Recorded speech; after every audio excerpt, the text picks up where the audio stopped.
तो rule of law में point number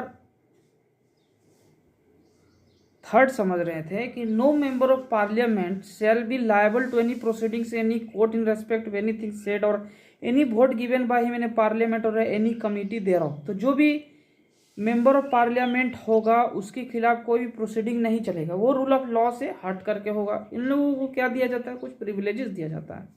no member of the legislature state shall be liable to any proceedings in any court in respect of anything said और any vote given by him in the legislature और any committee there of.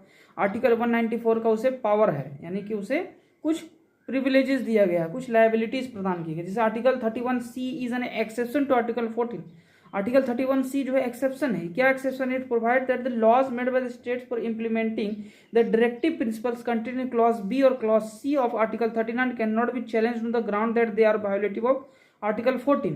यानी कि clause B और clause C जो है किसका, article 39 का, ये नहीं बता सकता है कि ये आर्टिकल 14 को वायोलेट कर रहा है। The Supreme Court held that where 31C, जहां भी 31C यानी आर्टिकल 31C लागू होगा वहां आर्टिकल 14 क्या होगा, खत्म हो जाएगा, ऐसा सुप्रीम कोर्ट को कहना है।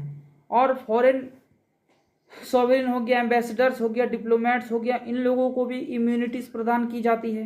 यानी कि कोई बाहर देश का कोई फॉरेनर है, वो डिप्लोमेट है, उससे अगर किसी तरह की कोई गलतियां होती है या कुछ लीगल प्रॉब्लम्स में फंसते हैं तो उनको इम्यूनिटीज दी गई है कि उससे क्या होगा, क्रिमिनल या सिविल प्रोसीडिंग्स वो नहीं झेलेंगे।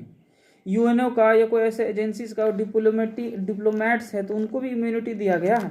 ये रूल ऑफ लॉ से हट करके है। अगला पार्ट है आर्टिकल 15। आर्टिकल 15 में हमें क्या बताता है? आर्टिकल 15 बताता है प्रोहिबिशन किसको लेकर के, तो हमें प्रोहिबिट करना of discrimination on grounds of religion. तो हमें रिलीजन के बेसिस पे, रेस के बेसिस पे, कास्ट के बेसिस पे, सेक्स के बेसिस पे और प्लेस ऑफ बर्थ के बेसिस पे हमें डिस्क्रिमिनेट नहीं करना है। इसके लिए हमें क्या है, एक प्रोहिबिशन दिया गया है।